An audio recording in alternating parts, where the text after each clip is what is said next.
Boa noite a todas, a todos e todas e todes. Estamos, né, já caminhando para o início do fim. Hoje é o penúltimo dia, não é isso? Amanhã é quinta, né? Passou muito rápido. E hoje nós temos aqui conosco, na sua palestra, o professor Henrique Cunha Júnior, com o tema Rupturas Científicas do Pan-Africanismo e a Geografia no Brasil. O professor Henrique Cunha, só vou ler aqui, né, uma síntese do seu currículo, da sua trajetória.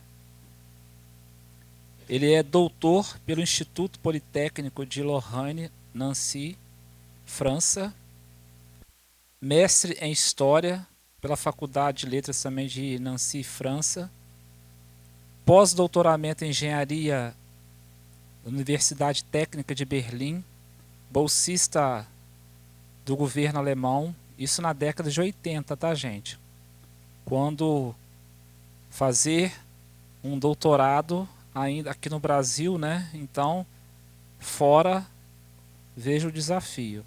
Livre docente da Universidade de São Paulo, título de pós-doutoramento com tese em concurso público, professor titular da Universidade Federal do Ceará, professor da Universidade de São Paulo, de 84 a 94, pesquisador sênior e chefe de departamento Instituto de Pesquisas Tecnológicas do Estado de São Paulo, IPT, professor titular da Universidade do Ceará, professor visitante da Universidade Federal da Bahia, leciona as disciplinas de graduação e pós-graduação de História dos Afrodescendentes, Urbanismo Africano, Bairros Negros, Ciência e Tecnologia e Sociedade, Planejamento Energético, Pesquisa Urbanismo Africano, acho que repetiu aqui a linha. Orientou 30 teses de doutoramento e 50 mestrados. Trabalha com teoria da complexidade sistêmica e da transdisciplinaridade. Cursou especialização em cidades. Tem curso técnico de acupuntura nas mãos. Cursou especialização em projeto arquitetônico contemporâneo. Teoria e prática, Universidade Federal do Ceará. Especialização em paisagem e iluminação. Orientou 31 teses de doutoramento na área de engenharia, educação, arquitetura e urbanismo. Autor de Tear Africano, contos, autor do Espaço Público Urbanismo em Bairros Negros, editora Apres. Esse é um pouco da trajetória do professor. E aí eu já vou antecipar aqui, né, que a Elaine já veio me contar, né, o presente que a gente vai ganhar, porque ali no Quilombinho tinha ali um espaço dos 2 contêineres. E eu, né, já anunciei que a gente vai, o desejo é de fazer ali um espaço da ludoteca, um espaço que a gente consiga ser um espaço de criação, de oficinas, de estudo, né, de pesquisa. E aí o professor, né, já se colocou para fazer o projeto. Ele é engenheiro, arquiteto, então a gente precisa de um projeto. Que coisa boa, tá vendo o que é um encontro? Não é? E eu falava exatamente isso essa semana com o futuro novo diretor da unidade, inclusive é do departamento de geografia, sabe, professor? Então a geografia é expansiva, né? Então, mas assim, é um espaço ideal que a gente pensa ali. Então vai ser de bom grado receber esse presente, sabe? Professor, é uma satisfação tê-lo conosco nessa noite e só tenho todo o tempo para fazer a explanação da sua palestra. Bom, eu saúdo a ancestralidade africana, agradeço o convite, é uma satisfação estar com pessoas como o professor que toca as coisas para frente com galhardia, com coragem, com muita dificuldade, mas não se deixa vencer pelas branquitudes que nos são atravessadas na vida. Eu sou esse currículo que vocês viram por causa dos meus pais. Tá? Eu não tenho muito mérito nessa história não, porque eu já recebi a coisa bastante encaminhada. Eu sou a terceira geração de intelectuais da minha família. E eu sou a menos competente das três. Tá certo? Então, vocês percebam que eu tive... Minha mãe escrevia, participava de jornais negros, meu pai também. Então, eu fui criado num mundo de muita informação, de muita formação também. E eu não aprendi nas faculdades metade do que eu aprendi em casa. Tá? Meus pais fizeram questão de me formar muito bem dentro dos assuntos de população negra, muito bem dentro das questões históricas, não só da família, mas também do próprio movimento negro. Minha família está nessa questão nitidamente de movimento negro desde 1904. Tá? Então, os meus avós paternos, já em 1904, trocavam correspondência com o exterior e embarcaram nessa história do que é o pan-africanismo. Eu vou detalhar um pouco o pan-africanismo. Ele é pouco conhecido no Brasil, ele é pouco discutido hoje internacionalmente e existem razões muito fortes para o pan-africanismo ter as suas dificuldades. Uma das coisas que acontece é que o parceiro que a gente esperava que fosse parceiro seria o marxismo, e o marxismo sempre foi contrário ao pan-africanismo por uma questão de ordem. Né? Então, o que acontece? O pan-africanismo reza a cartilha do socialismo, tá certo? Os pan-africanistas lutam pelo socialismo, pela maioria da sociedade, pelo socialismo. Com a seguinte diferença: nós não acreditamos na ditadura do proletariado. Tá? Nós achamos que ditadura é ditadura, não adianta ser do proletariado ou não do proletariado. Se ditadura vai dar o que aconteceu na Rússia, não é? Os militares tomam a ditadura e, em nome do proletariado, eles às vezes massacram o povo. Então, os pan-africanistas nunca foram pela ditadura do proletariado. E também nós temos uma coisa importante. Dentro da cultura africana, religião não se discute. Religião faz parte da vida, tá certo? As religiões africanas são um guia para a sociedade, são um guia para a nossa vida, nos ensina os comportamentos sociais, nos ensina o respeito pela natureza, não é? E para nós, africanos e descendentes de africanos, a religião não é um ópio do povo. A religião é um guia social, é um guia de vida. Então, essas divergências fizeram aí a história, e estão muito na história do Brasil, estão muito na história, por exemplo, do que foi o Partido Comunista no Brasil e a divergência que ele sempre teve com o movimento negro. Não é? Então, essa introdução é sempre difícil. Toda vez que a gente conta a realidade da esquerda no Brasil, a gente tem uma metade da plateia que vai embora, tem outra metade que fica para, no final, dar as suas cacetadas. O que aconteceu no início do pan-africanismo?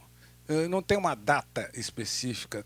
Eu considero o pan-africanismo oficialmente constituído a partir de 1900. Isso é uma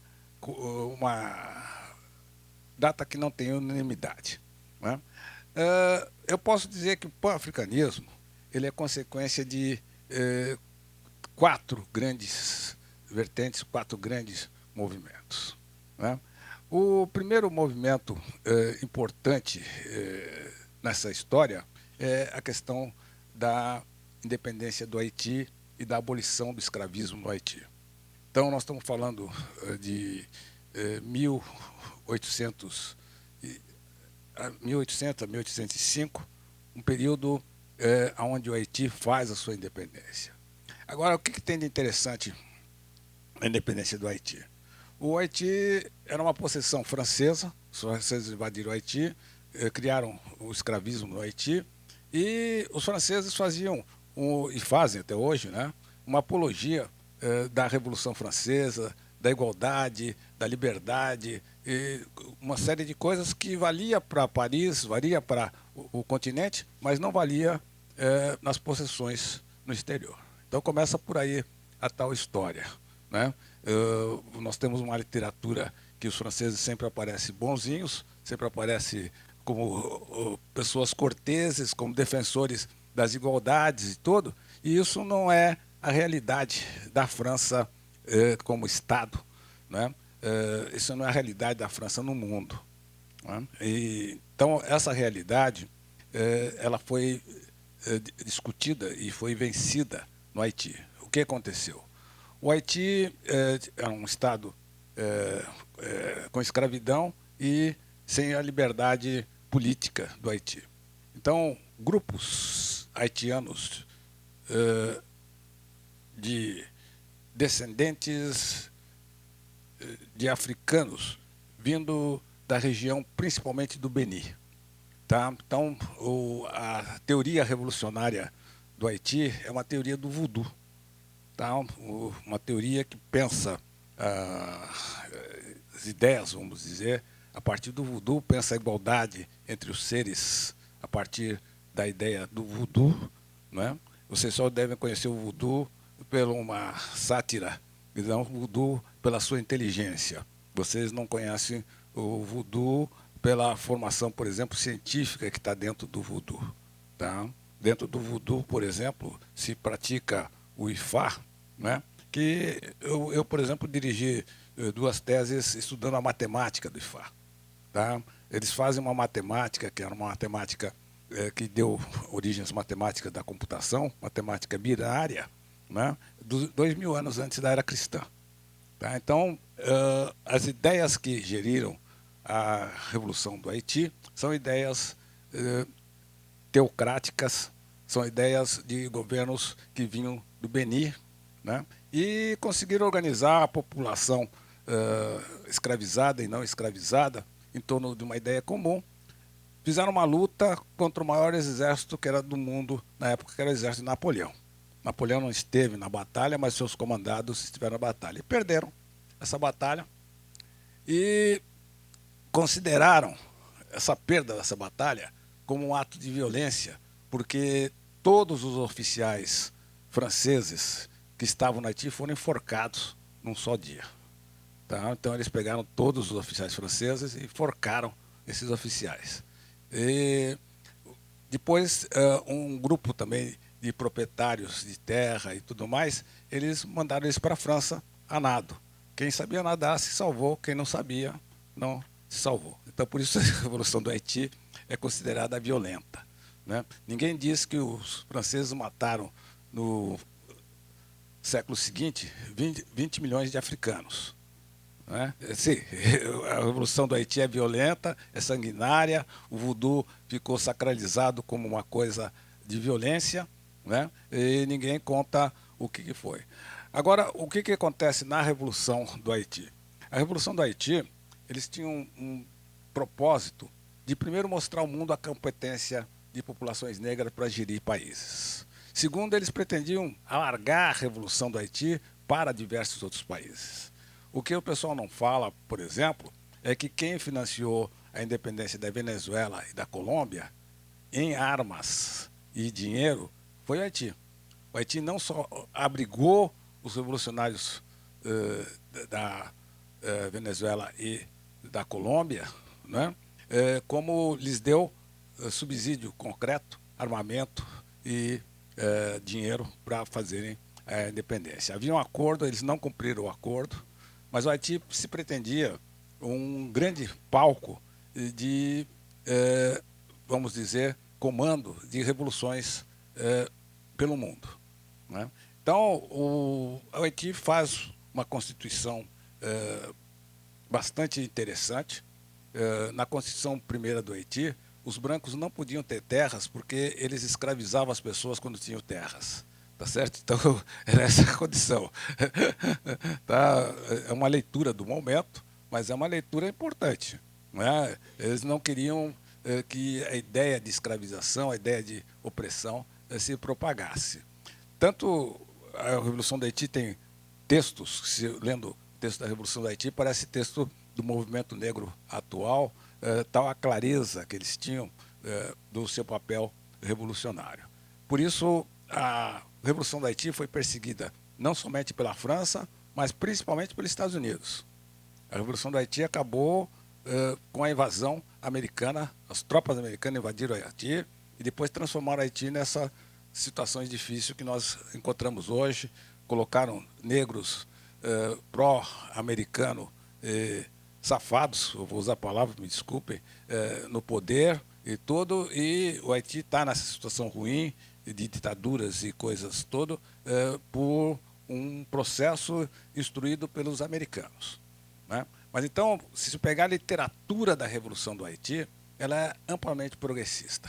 Tá? O Haiti vai ter, então, na sequência da Revolução Haitiana, ele vai ter um dos cônsuls haitianos, o Antenor Firmino.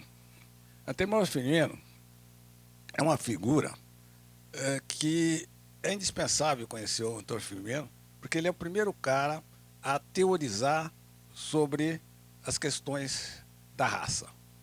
O Antenor Firmino vai fazer a seguinte coisa: ele vai para a França, ele faz uma tese de doutorado mostrando que todas as teorias racistas eram falsas. Mas ele faz isso em 1890. Tá? Ele demonstra, dentro da Escola de Sociologia, de Antropologia de Paris, né, que as teorias eram falsas. Tá? O que acontece? Ninguém divulga Antenor Firmino. 1890, ele demonstrou para a Sociedade Francesa de Antropologia que a antropologia estava errada naquele momento. Tanto que ele faz uma proposição de uma antropologia positiva, uma antropologia que não tivesse esses resquícios do racismo, do xenofobismo e de outros ismos. Né? Então, o Antenor Firmino é uma cria da Revolução Haitiana. Né? Mas você vai ter outras duas pessoas importantes nessa questão. Você vai ter o Jean-Prince Marx, que foi um haitiano já do final do século XIX, que ele teoriza sobre a importância da cultura e da cultura no desenvolvimento das populações e das populações negras no mundo. Então ele diz que o que a população negra não pode perder para continuar tendo esse elo africano é não perder a cultura festiva, a cultura comunitária, a cultura de sociedades livres. Né? Então ele associa a ideia da liberdade da população negra à ideia da manutenção das culturas de base africana. Eu estou só em 1890, vocês viram que tem muita coisa. Né? Você vai ter também uma senhora, nesse período, que é Ana Julia Cooper. Talvez a maior feminista da história dos movimentos negros, ou talvez da história do feminismo no mundo. Ana Julia Cooper, ela se aproxima das questões da Revolução do Haiti. Ela é americana, ela nasce escravizada, ela se liberta, e depois da liberdade ela vai estudar matemática, ela se faz mestrado em matemática, e depois ela vai fazer um doutorado na França, isso em 1926. Né? Ana Julia Cooper parte da Revolução do Haiti e ela vê as questões. A França faz uma cara mundial e tem uma cara interna com o Haiti ruim. Né? Então ela vai para a França para discutir as ideias revolucionárias francesas. Ela faz uma tese mostrando a disparidade de ideias. Né? Então ela e o Antenor Firmino podiam ser dois precursores dessas histórias de discutir o que é o eurocentrismo. Tá? Eles são figuras importantes, eles transitam num ciclo dos fundadores então do pan-africanismo com bastante facilidade. Outro elo de fundação do panafricanismo vai ser as questões dos sindicatos, e principalmente dos sindicatos das empresas inglesas e americanas no Caribe. Tá? O Caribe é um conjunto grande de ilhas, os americanos e os ingleses têm agriculturas importantes, principalmente a agricultura da banana e outros gêneros, não é? Nas ilhas do Caribe, muita plantação também de café e alguma plantação também de algodão, não é? Mas há um problema sindical. Tinha-se feito a abolição do escravismo criminoso, mas havia a questão sindical. E essa questão sindical sofre uma evolução bastante grande a partir de um dos grandes teóricos do pan-africanismo, que é o Marcus Garvey. O Marcus Garvey, ele é jamaicano de origem, ele vai transitar nesses movimentos migratórios entre as ilhas e vai trabalhar como gráfico, ele vai fazer uma primeira síntese do que é a discussão da população negra e as questões do sindicalismo. Daí ele se transfere para os Estados Unidos e entra para o movimento negro americano, mas ele entra numa posição que o pessoal dizia extremista. Ele quer que o negro deixe os Estados Unidos. Ele disse, não nos querem aqui, e nós também não queremos ficar aqui, tá certo? Então, um dos projetos dele e ele organizou uma companhia de navios para as pessoas poderem voltar. Tá? Ele foi boicotado, não, o projeto dele não deu certo. Ele fez um acordo com a Libéria para receber os americanos e negros dos outros países que quisessem voltar.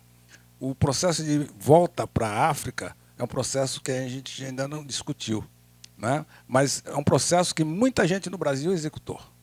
Tá? Você tem cidades africanas que têm um contingente grande descendente de brasileiros. Então, essa ideia da volta para a África não é só do Marcus Garvey. Essa ideia era um ideal de uma parte da população negra.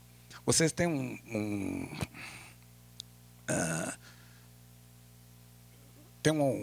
tem autores, poucos autores no Brasil estudam essa questão do retorno, né? Mas então, um dos projetos do Marcus Garvey era esse do retorno. O segundo projeto dele, ele na convivência com os Rastafaris, né, ele aprende a questão da igreja ortodoxa etíope. Então, ele lança nos Estados Unidos a igreja africana, que é a igreja ortodoxa etíope. Ele disse, se vocês vão ser cristãos, sejam cristãos africanos, sejam cristãos da igreja ortodoxa africana. Então, ele vai ser também combatido muito pelos evangélicos que querem uma igreja evangélica, mas não africana. Né? Então, o Marcus Garvey é um cara combatido economicamente nos Estados Unidos, ele é preso, tal, todo. Mas ele, então, é um dos grandes mentores do pan-africanismo. O Marcus Garvey era meu herói de infância. Era meu herói de infância. Meu pai sempre contava histórias sobre o Marcus Garvey. Eu tinha 3 heróis de infância. Tá? Um era Quintino de Lacerda.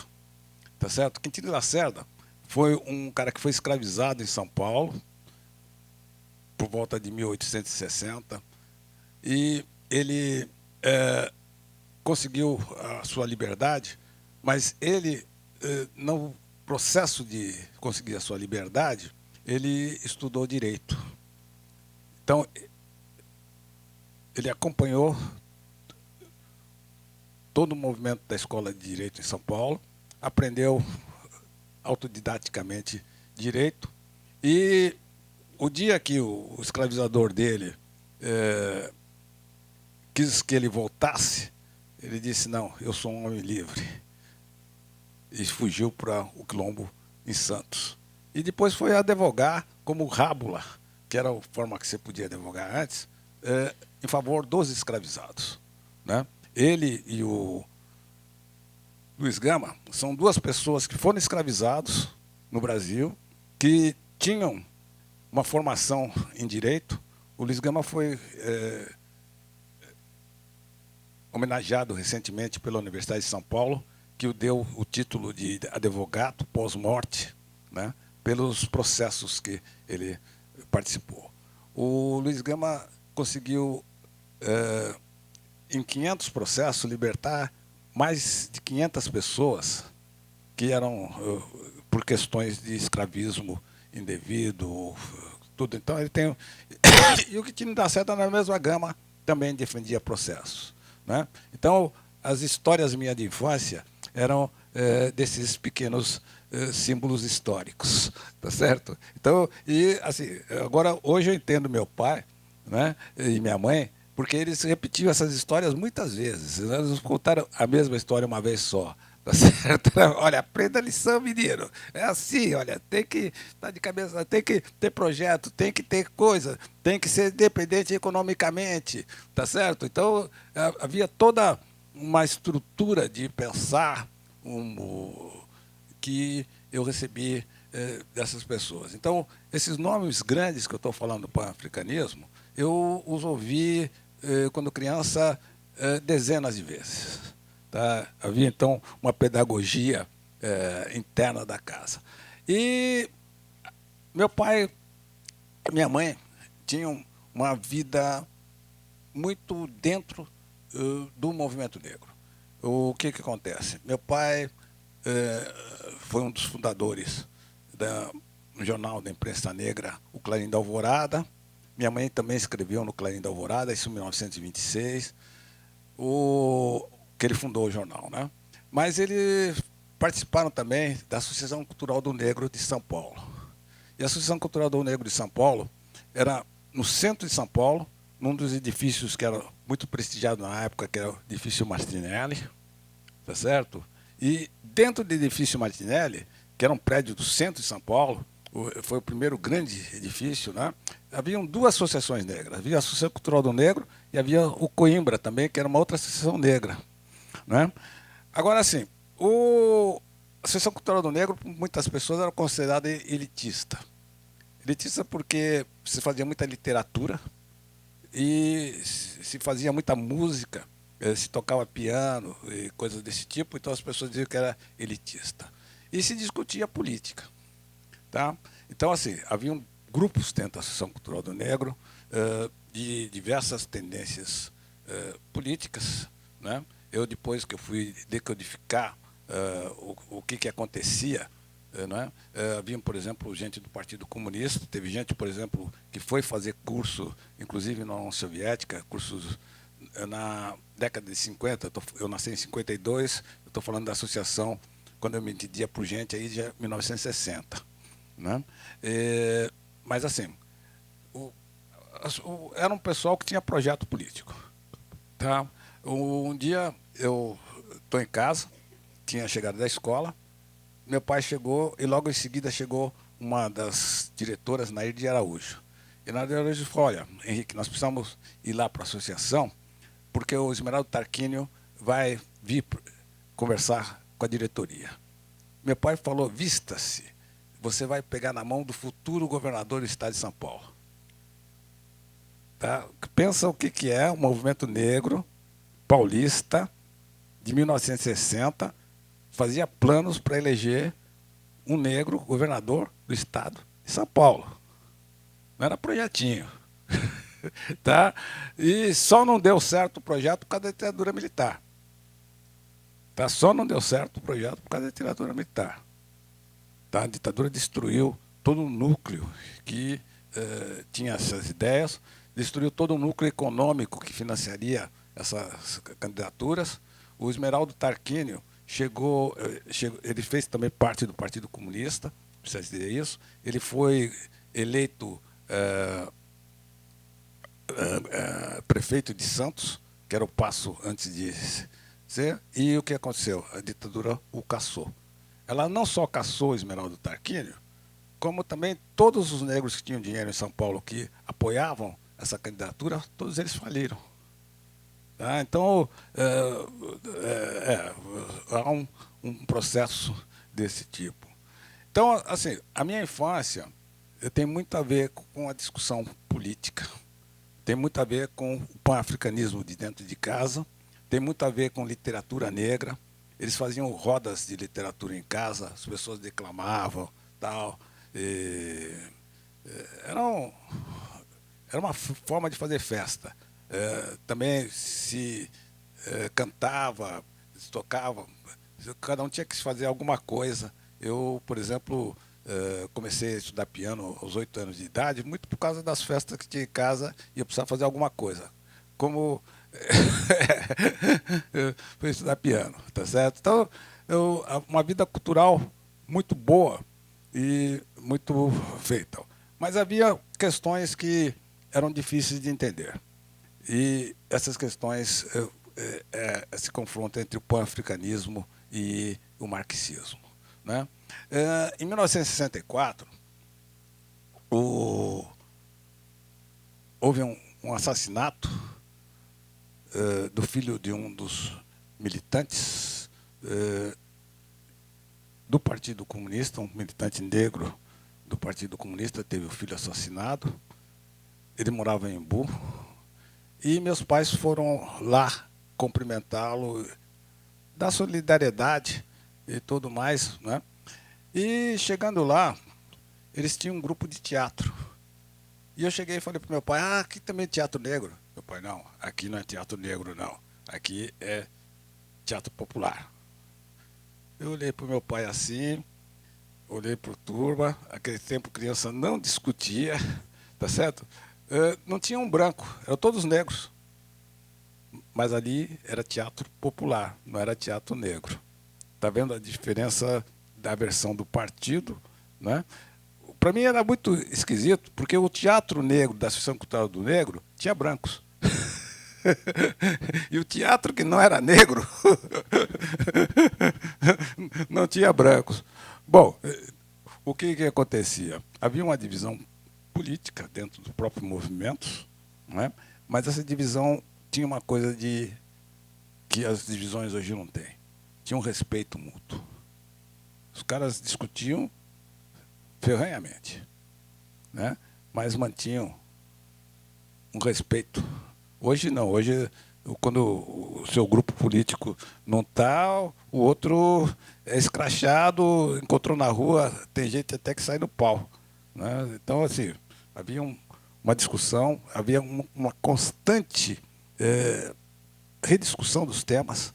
Houve gente que saiu do movimento negro e ficou só na esquerda, houve gente da esquerda que veio para o movimento negro por causa dos debates. Por exemplo, um cara que era do Partido Comunista somente e depois veio para o movimento negro foi o João Rufino, tá?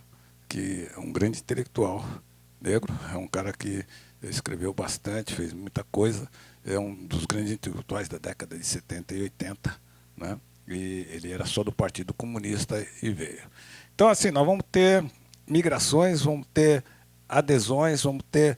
Mas nós sempre tivemos dificuldade no Brasil com o Partido Comunista. O Partido Comunista, por exemplo, em 1945, não aceitou a hipótese da Constituição de 45 já ter um item contra o racismo. Eles achavam que o racismo era um negócio do atraso da sociedade brasileira, mas não era uma questão da luta de classe. Tá? E nós sempre achamos que o racismo era uma das principais questões da luta de classe. Nas pessoas que eram do Partido Comunista e que vieram para dentro do movimento negro, você vai ter um cara espetacular que é o Clóvis Moura. Tá? O Clóvis Moura é um intelectual que ele, em certa proporção, ele rompe com o Partido Comunista. Tá? Ele diz, olha, o Marx estava errado. Se já pensou em 1950, você dizer que o Marx estava errado dentro do Partido Comunista, né? O Marx estava errado assim. O Marx pensou a Europa, o Marx não pensou o Brasil. O Clóvis Moura foi a primeira pessoa a falar de racismo estrutural no Brasil. Em 1970 ele já falava de racismo estrutural no Brasil. E ele disse, olha, no Brasil o racismo é estrutural. Né? A coisa do capitalismo no Brasil, ela nasce a partir do escravismo criminoso. Na Europa ela nasce a partir da burguesia. Não, aqui ela nasce a partir... Nossa contradição está entre as populações negras escravizadas e as populações brancas escravizadoras. Tá? Então, assim, Clóvis Moura é alguém importante dentro dessas questões da luta e do pan-africanismo no Brasil. Vocês estão vendo que eu estou falando de pessoas, mas eu estou dando a bibliografia e falando das pessoas que são importantes no campo internacional e no campo nacional. Então, essas questões foram extremamente fortes na década de 50 e na década de 60, tanto no campo internacional como no campo brasileiro. Né? O que acontecia em 1960? Em 1960, dava a impressão, 1960 e 1970, que o mundo viraria um mundo marxista, viraria um mundo de comunismo e socialismos. Né? Por que dava essa impressão? Dava essa impressão porque havia as independências africanas já ocorrendo, já tinham ocorrido as independências asiáticas, dentro dos dois blocos havia lutas armadas. Né? Vietnã, luta armada, o Camboja, luta armada, a China se tornou comunista. Quando a China entra em qualquer coisa, é um milhão de pessoas, né? É metade do mundo praticamente. Né? Então, assim, a União Soviética também ela é imensa, né? Comunista. Então dá a impressão que o mundo ia caminhar para essas coisas. E dentro dos partidos comunistas ou não comunistas africanos também tendências nesse sentido. Né? Então dava a impressão de que ia haver uma eclosão. Mas dentro dessa eclosão houve uma coisa muito interessante que tem sido esquecida. Houve um movimento dos não alinhados. Tá certo? O que acontecia? Estados Unidos de um lado, Rússia do outro. Um conjunto de países decide sair dessa situação.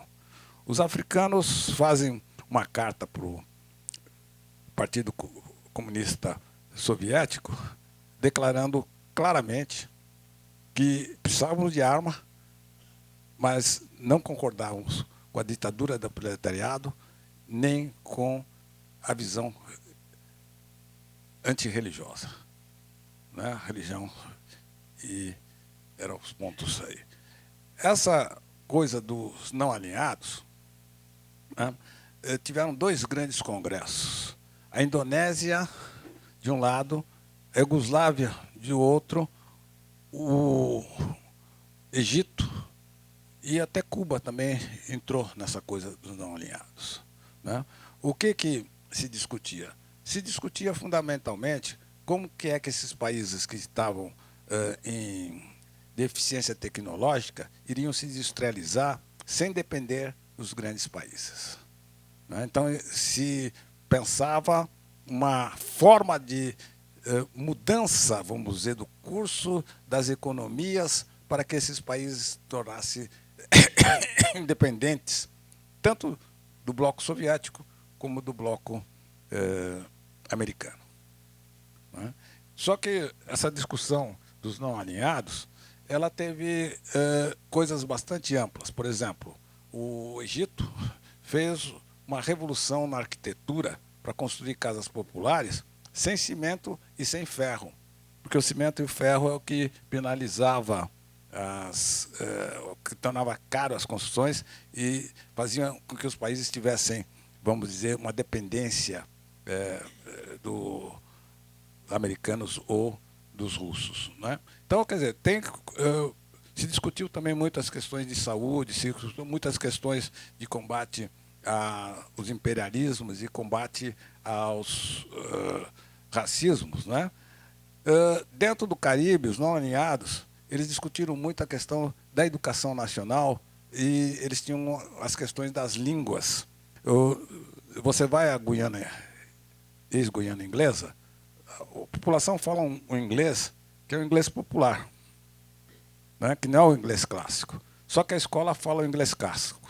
Tá? Então, houve um movimento muito grande, anti-eurocentrismo, né? De que as escolas deveriam fazer educação no inglês que se falava em casa e não no inglês clássico, né? Isso criou toda uma discussão do que era a dominação eurocêntrica.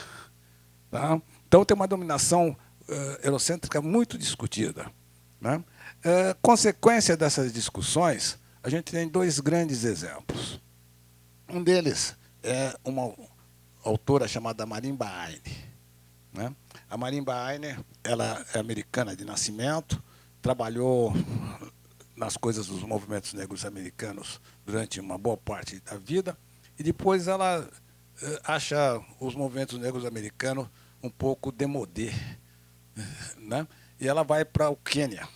Ela vai para o Quênia para estudar a cultura queniana, para estudar a filosofia queniana, né? E a partir do estudo da filosofia queniana e da cultura queniana, ela faz uma crítica ao mundo europeu. Então, ela critica a personalidade europeia como sendo uma personalidade individualista, né? E critica também a questão dessa personalidade individualista ser mal informada do que é o mundo e se achar o centro do mundo. Tá? Então, você tem uma crítica à filosofia, com base na filosofia do Quênia, né, sobre o eurocentrismo, em 1987. Tá? Consequência dos movimentos anteriores. Né? E essa crítica não é a única. Né? Você tem um outro cara do Quênia que escreve Descolonizando as Mentes, Decolonize the Mind, Decolonize the Mind. Tá certo?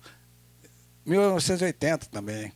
Tá? Você vai ter um grupo de escritores africanos, como o Soyinka, como o Atibe Achebe e todo, que vão escrever a sua primeira produção na sua língua local, depois traduzir para o inglês ou para o francês. Então, há um movimento até de uma literatura africana na língua local, que foi bastante amplo. Dentro desse movimento, vai surgir, por exemplo, na Nigéria, um trabalho filosófico de pensar a Nigéria a partir das religiões de matriz nigeriana e de repensar a educação nigeriana. Né? Então, há movimentos fortes na década de 70, 80, dentro de coisas que hoje reaparecem como se fossem novidades, mas não são. São apagamentos do que a história nos resolveu. Né? Então, assim, o pan-africanismo defende uma autonomia com relação ao Ocidente, uma autonomia com relação ao pensamento ocidental, sobretudo, né? E essa autonomia é fundada nas filosofias, então, africanas, nas lutas de libertação, nas lutas de combate ao racismo, né? E eu, aqui, assim, eu fiz uma pequena lista de pessoas que eu consideraria os grandes mentores no Brasil e fora do Brasil, né? Então, assim, eu acho que no Brasil não se estudar, não se ler, nem Leda Martins e nem Helena Teodoro, eu acho que fica um feminismo muito capenga. Eu não considero, eu conheci as pessoas que têm sido citadas, e conheço a literatura aí, eu escolheria essas duas. Teria outras pessoas importantes, mas bom, quando você tem que escolher um grupo, né? E por que elas são importantes? Né? Elas são importantes porque, por exemplo, a Leda Martins, ela é uma pessoa que tem uma cultura internacional muito ampla, mas tinha uma congada em casa e tinha um terreiro de umbanda em casa. Tá? A mãe dela era líder já de congadas e tudo, então ela tem uma tradição africana dentro de casa, né? E ela traduz isso em Afrografia da Memória, né? Então é um caminho de pensamento que o Brasil ainda não enxergou a potencialidade, tá certo? E aí que começa a entrar na geografia. Tá? Então, assim, há uma discussão geográfica do Brasil que é muito ligada à discussão da cultura brasileira, mas essa discussão a geografia não conseguiu ainda captar. A cultura brasileira não faz parte do currículo da geografia. A cultura negra brasileira não faz parte do currículo de geografia, não faz parte do pensamento geográfico brasileiro.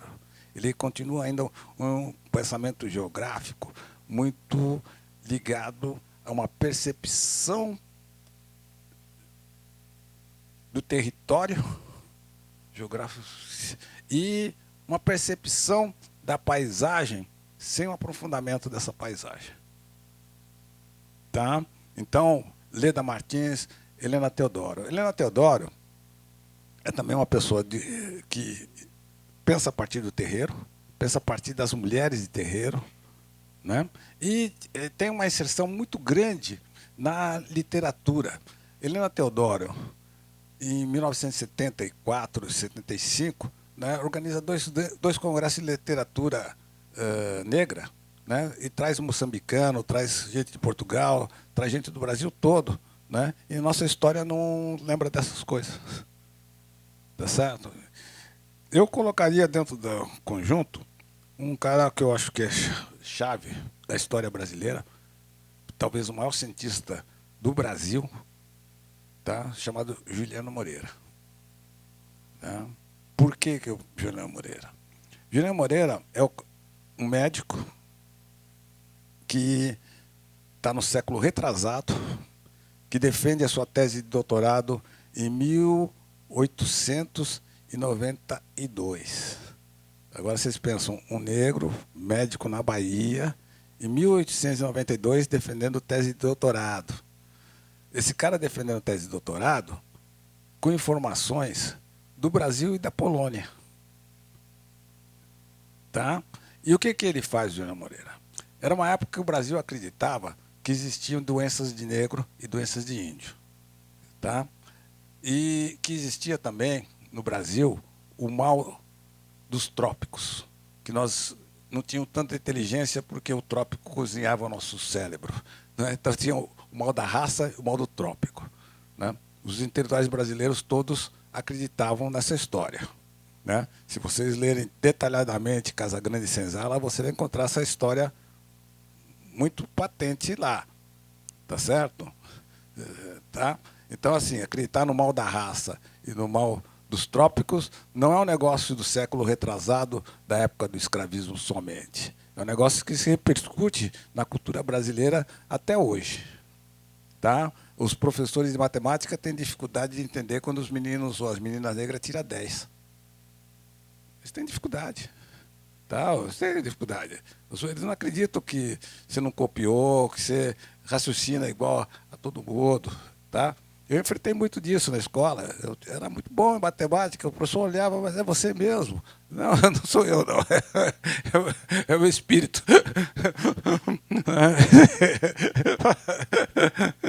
Foi você mesmo que fez isso, menino? Eu trouxe aqui a minha lição de casa. Então, bom, mas perceba que eu tinha respaldo. Né? Eu, quando peitava o professor, eu chegava em casa e falei, peitei o professor. Minha mãe e meu pai no dia seguinte estavam lá na escola. Sabe por que eu tive que peitar o professor? Alguma coisa não está bem. Né? Bom, mas então, voltando ao nosso enredo, Juliano Moreira é um médico que viajou, olhou e viu as coisas.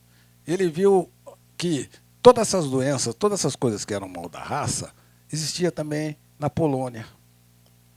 Então ele disse, não, a tese dele termina com a seguinte conclusão, ele mostra que não existe nem mal de raça e nem mal dos trópicos. O que existe são as condições sociais nas quais as pessoas vivem. O cara falar isso na Escola de Medicina da Bahia, em 1892, não é para qualquer um. Não é para qualquer um, tá certo? Então, assim, ele pesquisa tudo que vocês têm sobre manicômio, discussões manicomiais, hoje vocês referem isso a Michel Foucault.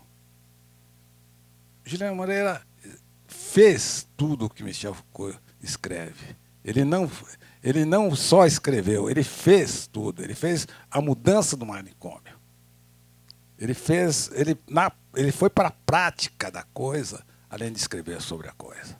Ele é o pai da psiquiatria no Brasil, sem sombra de dúvidas. E ninguém fala isso. Ele não está na página do CNPq.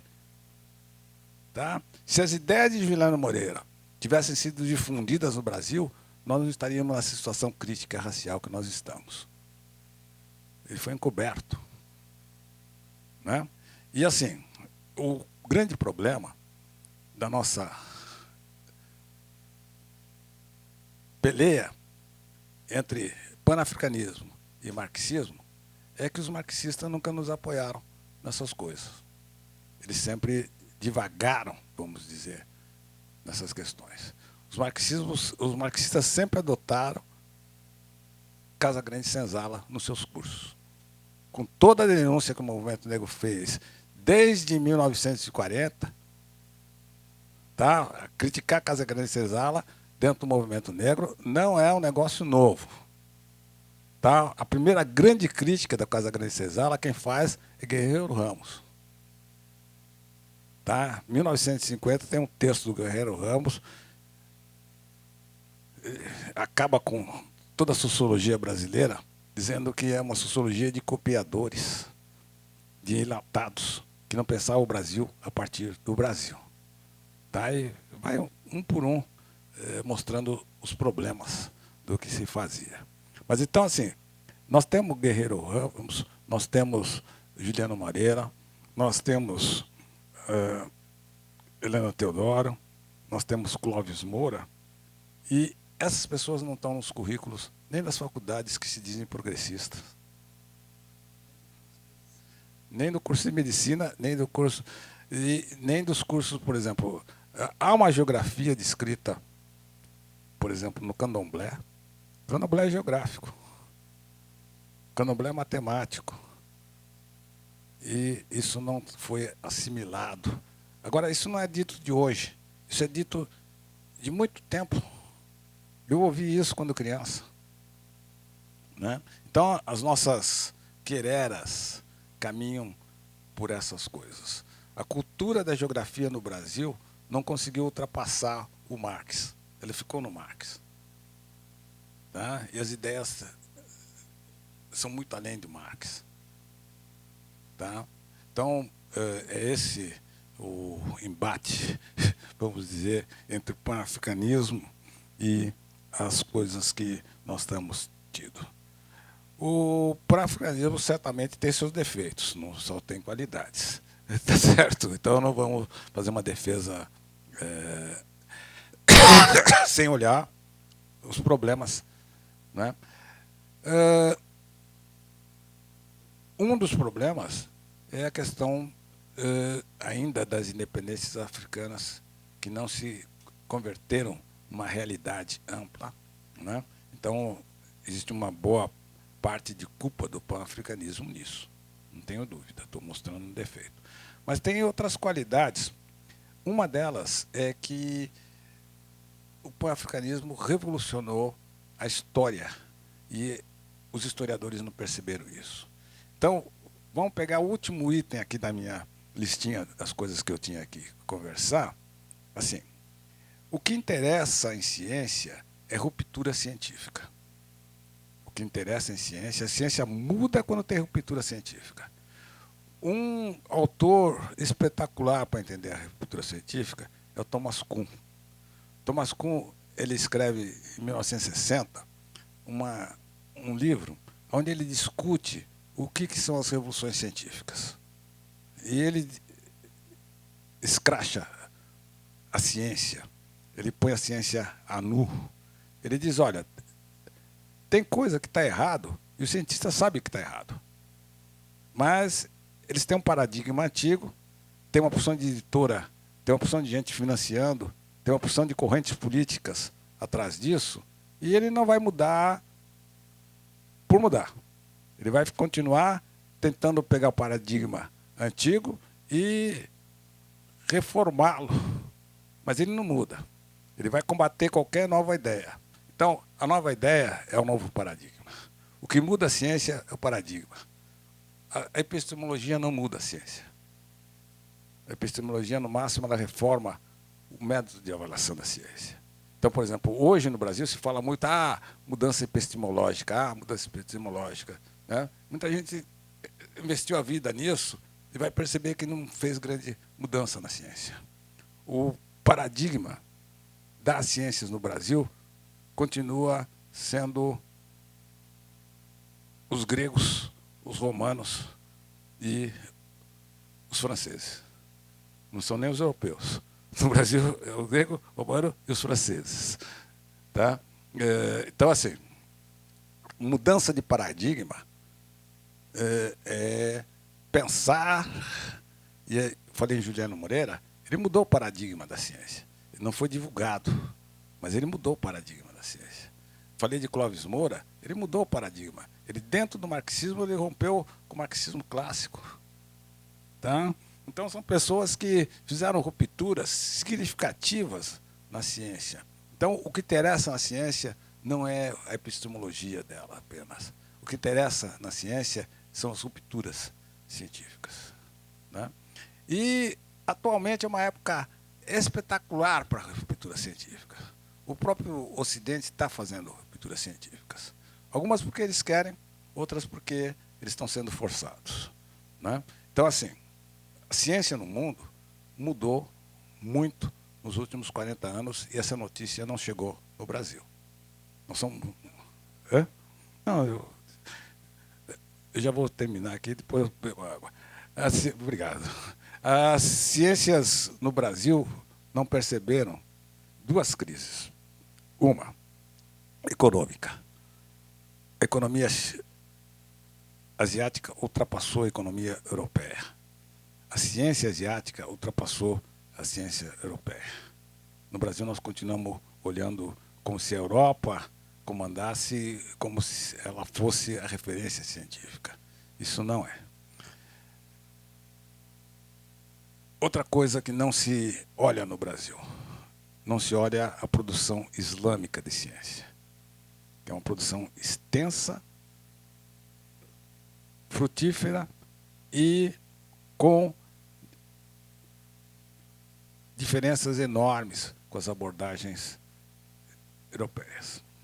Nós não olhamos, nós não sabemos nada, nós nem comentamos a existência de uma ciência islâmica. A outra coisa que acontece é que a própria ciência eurocêntrica, ela sofreu dois grandes abalos. O primeiro abalo foi a teoria do caos. Tá? A teoria do caos mostrou que muita coisa que se faz em ciência no Ocidente está errado. Ela mostra que a ciência não pode ser binária.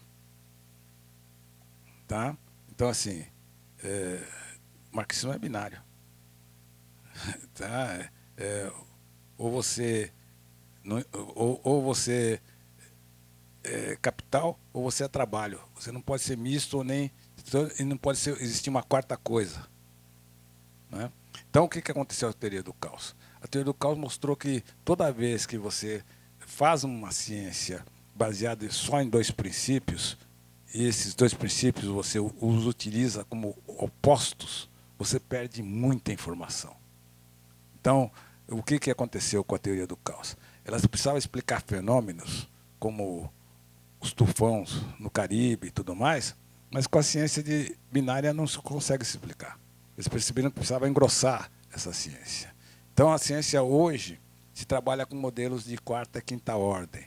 A ciência binária trabalha só com modelos de segunda ordem. Né? Se tem alguém, por exemplo, aqui da física ou da engenharia, ele viu que o curso todo dele só estudou modelos de segunda ordem. O nosso ensino médio, ele só ensina modelos de segunda ordem. E a ciência hoje sabe que os modelos de segunda ordem são pobres. E sabe que existe uma dinâmica de interação que se dá entre diversas ordens, mas que cria uma complexidade de análise, né? Então, nós estamos na era da complexidade. A ciência cartesiana morreu, né? E nós não entendemos isso ainda aqui no Brasil. Tá? E, voltando ao pan-africanismo, o pan-africanismo não teve dificuldade de entender isso, porque dentro das ciências africanas já existia essa complexidade sistêmica. Tá? Então, para nós foi tranquilo, né? Mas tem uma outra coisa que revolucionou e ninguém deu crédito ainda. Se escreveu a História Geral da África. Se escreveu a História Geral da África. Vamos voltar lá para 1850. 1850 se dizia na Europa claramente, isso está até no Engels, né? O Marx também escorrega nisso, né? Que a África não tinha história. Tá? Tem gente até hoje no Brasil que diz que a África é histórica, né? Todo mundo. E em 1983, a Unesco lança a História Geral da África, que é uma enciclopédia. São vários volumes, né? Escrito por 350 pesquisadores. Tá? Então, mostra um processo de criação da história muito amplo, com fontes muito diversas, né? Que os próprios historiadores do Ocidente ainda não perceberam e não enxergaram. Tá? Então, há mudanças. E aí foi uma mudança de paradigma. Como é que se escreve história? Como é que se escreve histórias que os 56 países africanos dizem que ali está alguma coisa sem grandes contestações. Perceba que você convencer 56 países de que há uma unidade histórica não é um negócio fácil. Não é um negócio fácil, né? Então, esse é um grande, vamos dizer, construção do pan-africanismo, História Geral da África, né? E a próxima grande construção é a unidade política do continente africano, né? Isso aí é um negócio que tem sido trabalhado por várias grandes lideranças, mas que esbarra em problemas gravíssimos.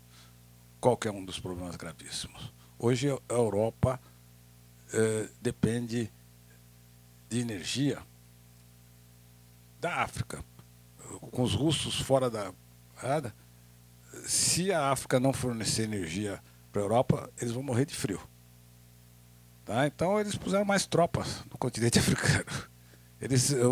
Os oleodutos que saem da Nigéria e vai até a Itália e vai até a França são hipervigiados. Né? Então, eles conseguiram, vamos dizer, justificar a existência de tropas francesas, principalmente, dentro do continente africano, por causa dos investimentos em energia. Tá? Então, há um trabalho aí que vai ser muito difícil de vencer os governos e as corrupções e as coisas que são nessas tramas. Né? Mas há uma proposta, então, que vem lá desde os antigos pan-africanistas, cujo Nkrumah foi o principal defensor, Nkrumah foi um dos presidentes de Gana, que é uma unidade monetária e econômica africana, né? E uma unidade econômica que teria um grande congresso, mas que o principal fator seria a democracia nos países. Obrigado. Boa noite.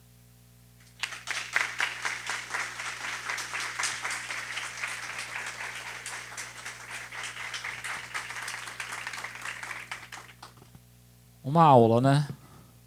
A gente ficaria aqui mais tempo assim, só ouvindo, só aprendendo, porque o professor, né, ele traz uma abordagem geral, transita pela sociologia, pela história, pela geografia, provoca Inclusive, professor, é muito propício, né, quando você fala, que eu lendo o seu resumo, né, sobre essa dificuldade ou melhor, essa resistência dos marxistas com relação ao reconhecimento do panafricanismo, né? Mas os marxistas continuam resistentes. Os professores marxistas, que se dizem marxistas de esquerda, da universidade, não estão aqui, estão na sua sala de jantar. Eu devo registrar isso também, né? Porque aqui é um lugar de embates. Então eu deixo registrado. Porque o evento não é do Edmilson, mas se entrou o primeiro encontro regional de geografia antirracista, eu não tenho nada para fazer lá, porque a geografia não discute isso. Essa é a realidade dos currículos da universidade brasileira. Mas isso é na estrutura de uma maneira geral. Eu estou há 33 anos como professor de geografia. Uma universidade que critica a educação básica, fala que tem que melhorar, mas uma universidade que está longe da educação básica, né? A se vê o posicionamento político da AGB, politicamente, que eu discordo, em estratégia de resistência, porque eu, como professor de educação básica, nunca chegou estrategicamente até a minha realidade. E hoje eu, com pelo menos aí quase 20 anos de ensino superior e 15 na UF, é outra realidade. E um outro lugar também que eu procurei a fazer uma imersão para entender o jogo é estar como coordenador de pós-graduação no Brasil de Geografia, que é outra realidade também que precisa trazer as vísceras dos privilégios e da sala de jantar. Mas, professor, é apenas uma digressão aqui do momento. Eu queria, antes de abrir para perguntas, que eu sei que está todo mundo doido para fazer perguntas, que tem muitas perguntas, mas você faz uma trajetória interessante. Eu quero começar como que as instituições, a própria universidade e o curso de sociologia, né, porque a discussão de raça no Brasil ficou muito ancorado debaixo do guarda-chuva da sociologia e da antropologia, como você bem aqui citou, né, Gilberto Freire, Casagrande Senzala, e quando você traz de volta Clóvis Moura, né, que desafia essa sociologia, ele é apagado dos currículos de sociologia. Florestan Fernandes, todo mundo conhece, né? Abdias do Nascimento, que tem uma produção interessantíssima, está fora do currículo de sociologia. E quando eu leio o seu texto, você fala assim, tem muita gente discutindo, né, corrente decolonial, né, mas precisa de saber desse pensamento brasileiro que não conhece as coisas básicas. Eu gostaria até que você falasse depois um pouco sobre isso. Mas aí você traz, assim, para mim foi surpreendente quando você traz Leda Maria Martins. Quem aqui conhece Leda Maria Martins, levante a mão. 1, 2, 3, 4. Tempo espiralar. Corpo tela. Afrografia. Precisamos de fazer imersões. Semana passada eu entreguei na mão da Franciele, uma aluna minha aqui de TCC, falou, você precisa de ler.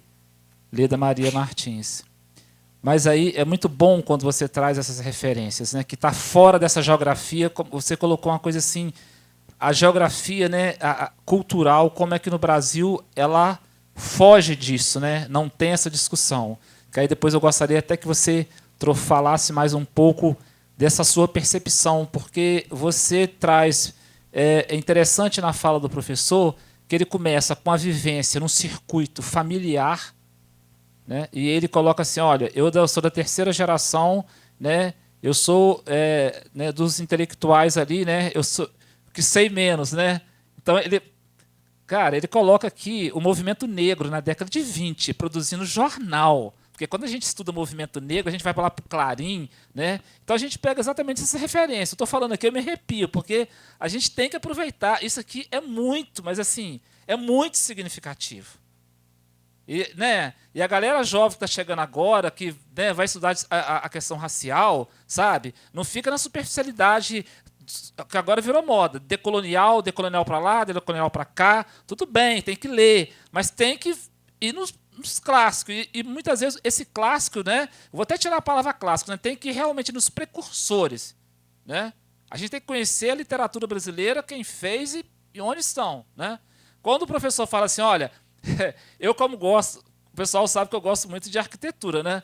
Então, quando ele fala aqui, olha, eu não sabia essa informação, 2 jornais do edifício Martinelli. Gente, vocês têm noção do que é o edifício Martinelli no lugar que é e 2 jornais naquele lugar? Né? É uma disputa, né? O movimento eleger um governador negro. Olha a articulação, olha o poder. Mas tem uma coisa aí no meio, né? Tem a leitura, né? Tem uma discussão política, mas tem música também, né? Tem piano, tem poesia, tem intelectualidade, tem circuito nesse negócio, sabe? A gente não pode deixar né, de mencionar um pouco do que foi essa fala aqui, né? Tem história da América Latina, tem história do Caribe, né? Tem história do Haiti. Quando ele traz a questão do voodoo aqui, o que chega do voodoo para a gente? A demonização, menos a ciência. Essa é a questão, né? Mas eu ficaria aqui, né, falando, mas eu quero abrir agora para vocês perguntarem. Quem quer fazer pergunta? Olha só, vamos lá então. Boa noite a todos, meu nome é Isabel, sou do 7º período de Serviço Social, UENG Carangola. Primeiro, eu quero dizer que estou muito feliz, né, com as suas palavras. O professor Edmilson falou que a gente não podia perder de forma alguma, e eu estou muito feliz, me sentindo assim, muito grata por tudo.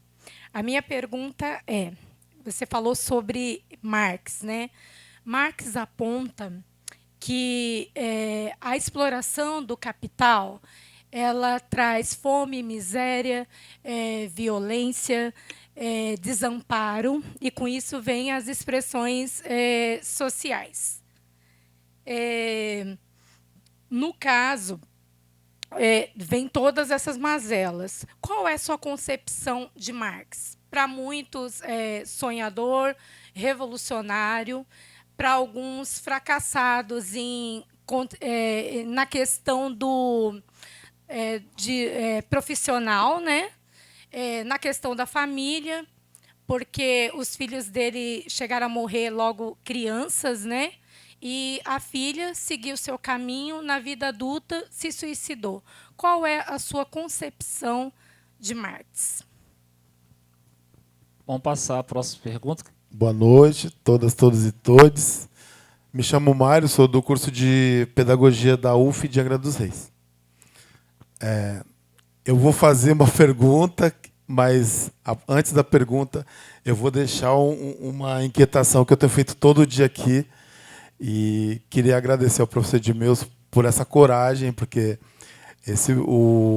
esse encontro aqui precisa ter coragem para fazer, professor. Eu me solidarizo com o senhor pela coragem de trazer essas pessoas, esses nomes importantes para esse debate da questão racial, antirracista, e de confrontar, de fazer o debate direto com aqueles que resistem ainda.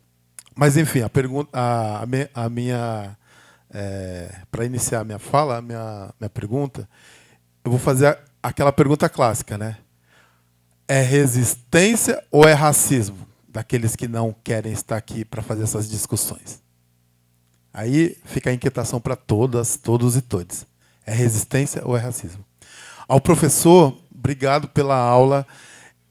Aí eu queria, na verdade, perguntar, eu pesquiso um pouco sobre cultura, música, e eu fui parar no Harley Renaissance. Seria uma heresia da minha parte entender que aquele movimento Harley Renaissance, que ele é, de alguma maneira, uma contribuição direta do Du Bois, que é um sociólogo que o professor falou aí dos nomes que a gente não costuma falar, e o Du Bois, por exemplo, ele tem contribuições substantivas assim para a questão racial. É óbvio que ele, a partir do prisma americano, né? Mas eu penso que a partir da diáspora eu imagino que ele seja um nome que a gente precisa também avaliar aí nos nossos estudos.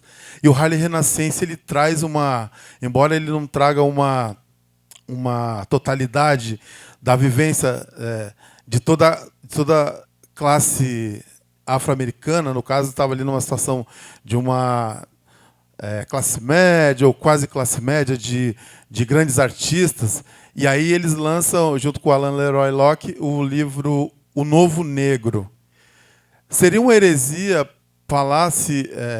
afirmar que o Novo Negro trouxe substâncias para os enfrentamentos do cotidiano na luta afrodiaspórica por direitos, tanto a luta por direitos civis e, de alguma forma, influenciando também o movimento por direitos dos negros aqui no país? Ok. A próxima, Paula. Boa noite, gente. Eu sou Paula Regina Cordeiro, sou professora da UF de Angra, do curso de Geografia.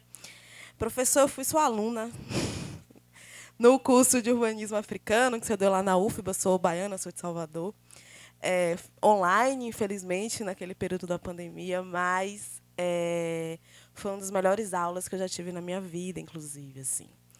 E aí, professor, o senhor trouxe a Marimbani, né?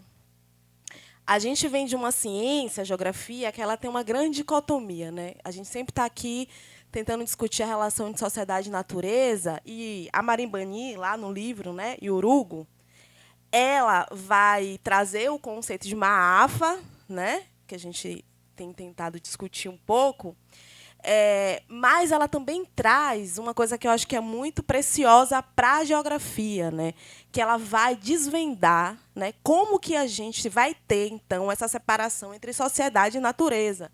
Né? Ela vai lá em Platão, ela vai lá, né, no Aristóteles, então ela vai construir como que as formas sociais, né, e as constituições sociais ocidentais, né, que ela vai chamar de ocidental, vai constituir essa separação entre sociedade e natureza, e ela vai dizer que nós africanos e africanos, né, em diáspora, enfim, a gente nunca vai conseguir se adequar a essa dicotomia porque nós somos filhos do cosmos, nós somos cosmos, nós pertencemos ao cosmos, né? E aí eu queria entender assim, né, como que o senhor acha que essa visão que a Marimbani traz, né, principalmente aí tentando apresentar para a gente de onde é que vem essa dicotomia sociedade e natureza, que vai fundar também a geografia humana, a geografia física, né? Quem está aqui dentro da geografia entende isso, né? E como que a Marimbani pode contribuir com a gente para a gente conseguir avançar nesse debate, né, da dicotomia, e também pensando um pouco a própria condição de uma AFA que a gente se encontra. A segunda pergunta, né? Eu vou fazer duas, professor, porque não é todo dia, né?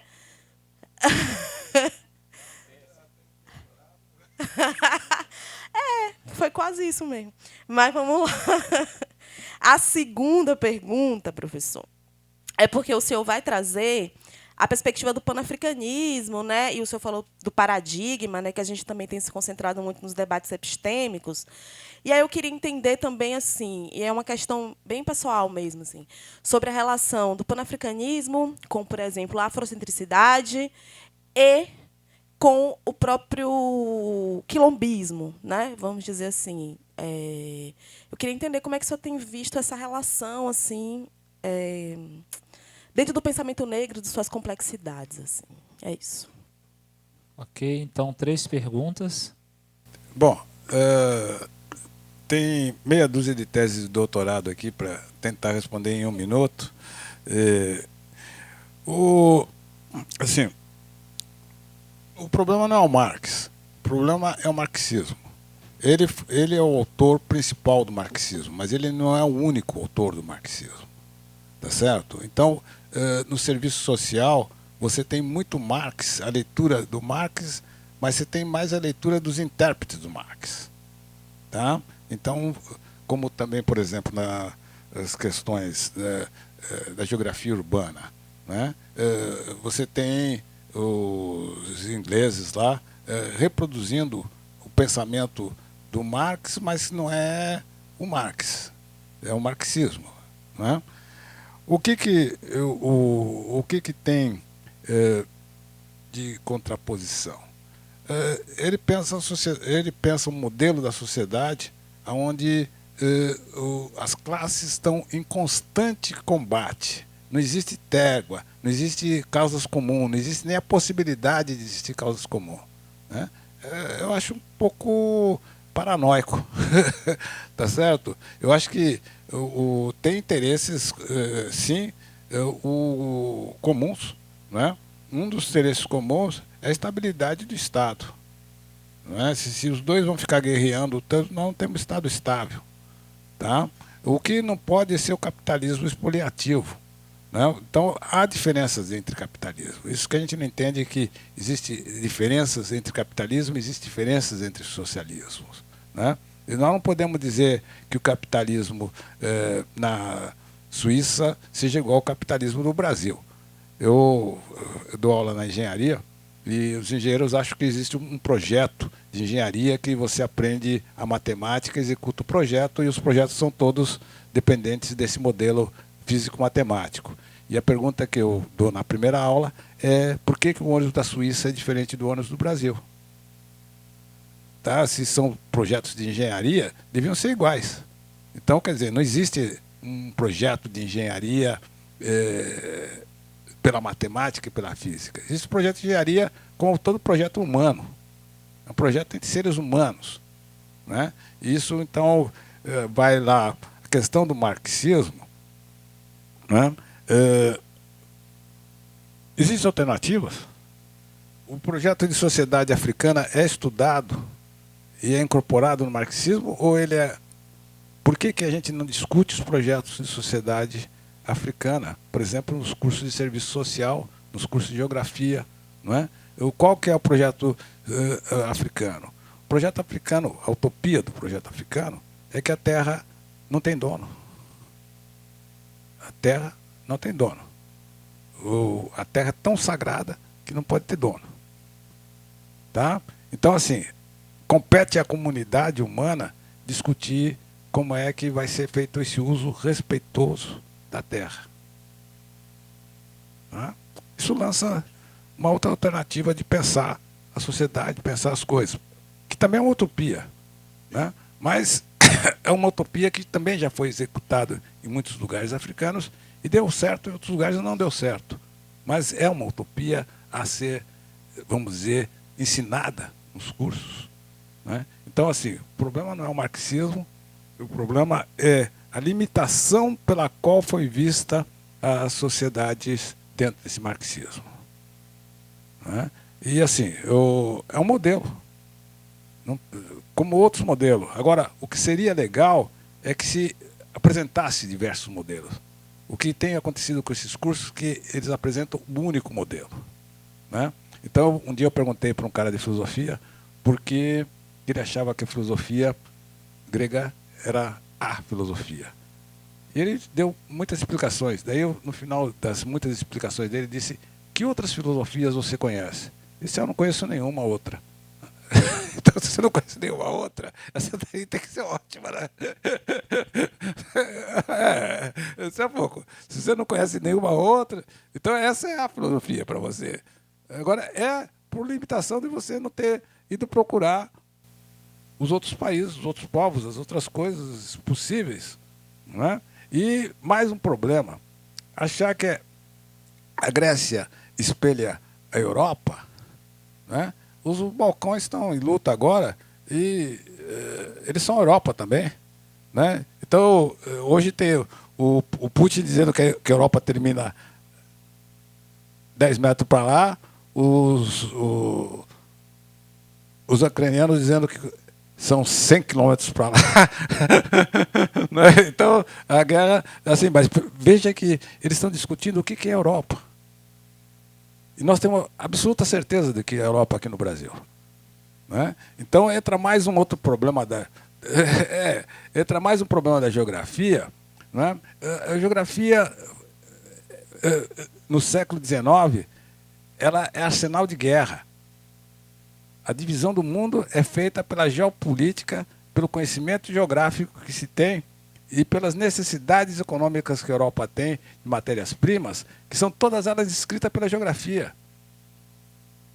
E a gente nossos cursos de geografia, nós não discutimos política. A geografia parece que ela é inerte, essas coisas. Né? O que é a geografia? Né? Geografia é arma de combate. Né? É uma das visões possíveis da geografia. Os imperialismos se deu principalmente pelo conhecimento e exploração da geografia associada à história. Né? Então, assim, voltando à primeira pergunta, né, eu acho uma teoria social bem costurada, mas eu acho que elas têm que ser apresentadas junto com outras teorias sociais. Apresentar só ela, o cara só vai conhecer ela e vai achar ou ela ótima ou ela péssima, mas não vai ter comparações a ser feito. Tá? Então, veja que o problema não é o Marx, é o marxismo e a forma pela qual o marxismo é abordado. Né? O marxismo é abordado com uma arrogância, como se fosse a teoria da humanidade. Ele se arroga a ser científico e ser a teoria da liberdade da humanidade. Ele não admite sociedades, ele não admite pensamentos que sobreponham. Né? Ele é fatalista, o mundo vai ser isso. Né? Então, assim, há problemas aí nessa fatalidade, há problemas. Então, o problema não é o Marx, o marxismo e não a teoria marxista, mas a forma que ela é encarada como uma verdade única, como verdade absoluta, como verdade determinística. Né? Eu acho que é aí que estão os grandes problemas. Né? Quando você me fala de Harlem Renascença,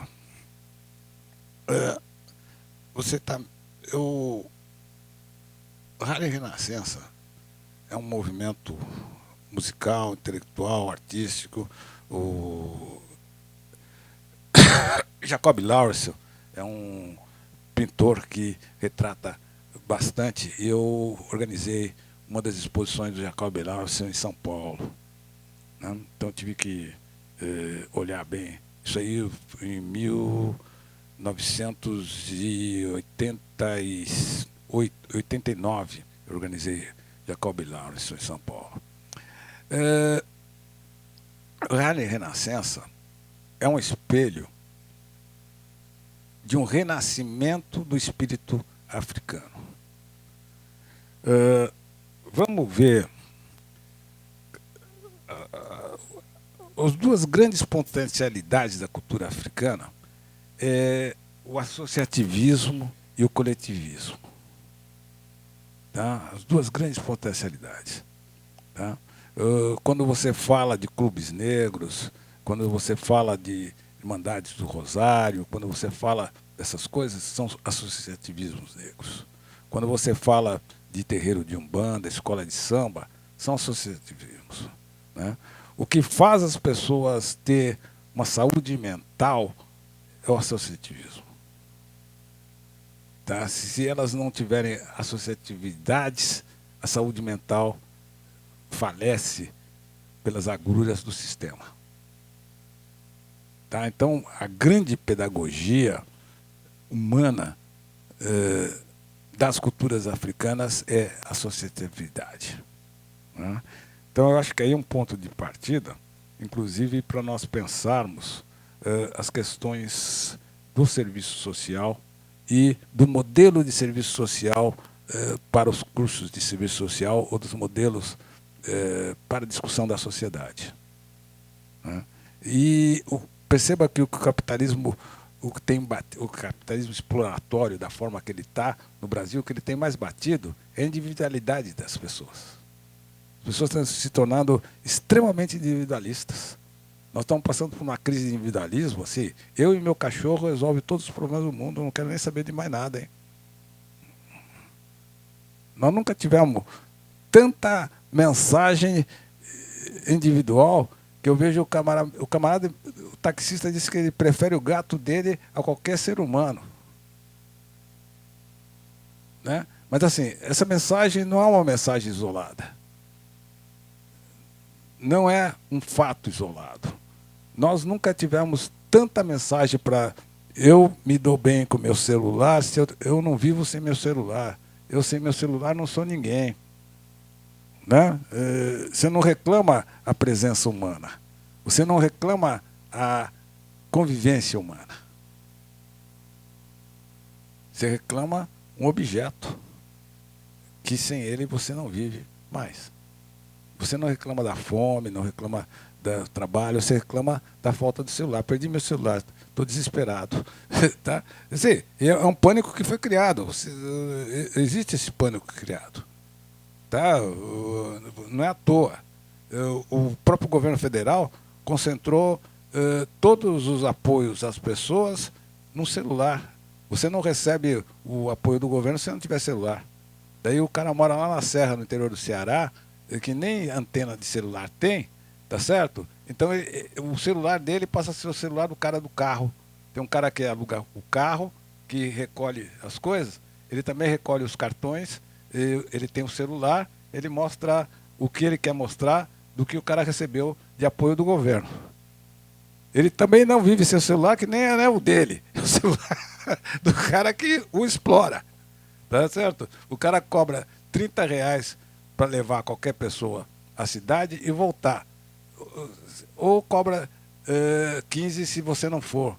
Se você der o serviço que ele precisa fazer, bancário e tudo mais, para o cara do caminhão, da perua que carrega as pessoas. Perceba que o próprio governo federal nos tornou cativos do celular. Tá? Então nós estamos vivendo uma crise do fetiche do aparelho ser mais importante do que a vida humana. Se eu esquecer a minha senha, eu não entro em casa. Tá? Nós estamos nesse sentido. Então, a contraposição disso seria uma análise do ser humano. E aí nós vamos para a terceira pergunta, sem acabar de responder a segunda. Assim, dentro das sociedades africanas, desde lá do Antigo Egito, existiam duas coisas, que está em toda a filosofia africana. A discussão entre equilíbrio e harmonia. O ser humano, em todas as sociedades africanas, ele não é corpo, ele não é um ser que se torna humano por convivência social. Então, a condição absoluta de ser humano é nascer, é você ter a energia da coletividade. Isso é um princípio africano. Dentro do princípio africano, o ser humano é um dos seres da natureza, submisso à natureza. Na ciência africana, nós não queremos dominar a natureza. Nós queremos nos adaptar a essa natureza. Esse é um princípio africano. Qualquer pessoa que seja de candomblé, por exemplo, conhece bem esse princípio. Tá? Você é um ser da natureza, você tem a obrigação de entender a sua convivência respeitosa com essa natureza. Nós somos parte dela integrante, nós comemos, bebemos, respiramos essa natureza, não é? E então ela é importante. Então, dentro da ideia africana, o ser humano é um dos seres da natureza e a missão humana é a adaptação a essa convivência. Tá? Perceba que isso muda não só a concepção de sociedade, mas muda a concepção de quem nós somos e quais são os nossos desafios de sobrevivência. O associativismo, a necessidade de convivência com a natureza, a necessidade de respeito a essa convivência com a natureza. Né? Isso muda o paradigma do que é ser humano. Muda o paradigma de muitas discussões que estão hoje aí. O cara, não, eu sou corpo, eu sou isso, eu sou aquilo, o corpo, há um endeusamento do corpo, o corpo se torna alguma coisa à parte da mente, à parte do espírito, à parte da convivência social. Né? Então, assim, há várias coisas que eu acho que a gente precisa pôr em questão, né? E equacioná-las de uma forma que a gente possa conjuntamente viver melhor. Né? Pensar que individualmente nós vamos resolver os problemas, não vamos. Nós vamos ficar no nosso cantinho, cuidando do nosso cachorro, bebendo a nossa aguinha na garrafinha e apanhando como todo mundo vai apanhar. Né? Apanhando por várias outras razões que vocês têm visto aí, o índice de suicídio, os índices de violência, os índices todos só aumentam. Só aumentam. Né? Então nós estamos numa crise que, para nós nos salvarmos dela, nós precisamos pensar coletivamente. Nós precisamos reintroduzir o baile, a festa, a discussão política, a solidariedade. Né? Mas não é essa questão de solidariedade, eu sou solidariedade da sua causa. Você vai fazer uma reunião, eu vou lá e falo, eu estou aqui, sou solidário e tal, e não faz mais nada. Você não faz mais nada, você é solidário. Né? Você não realmente empenha 10 minutos da sua vida nessa solidariedade, nem com seus parentes, por exemplo, visitá-los, né? Sentar com eles para tomar um café, ou beber uma cerveja, ou tomar um vinho, que seja um negócio tranquilo. Nós estamos perdendo isso. Tá? A gente faz isso dentro de grupos de convivência por ideias semelhantes, mas a gente não está fazendo isso nem com os vizinhos. Então, retomar a ideia africana, e aí eu acho que há um problema de repensar o que é o ser humano, repensar o que é o espírito no ser humano. Né? A religiosidade é alguma coisa que toda a humanidade sempre teve, em certo sentido. Né? Então, não deve ser um negócio tão descartável. Né? Não deve ser um negócio tão descartável. Né? Então, acho que aí há uma lição do pensamento africano, das coisas africanas, do associativismo e das lideranças. Se você vai a uma comunidade rural africana, existem hierarquias, existem posses diferentes, mas não existe o isolamento do ser, por exemplo, na miséria. Não existe nem o isolamento do ser também na riqueza. Tá? O cara que é rico, ele tem que repartir aquilo com a sociedade. Né? O cara que é muito pobre, ele precisa receber benefícios da sociedade. Né?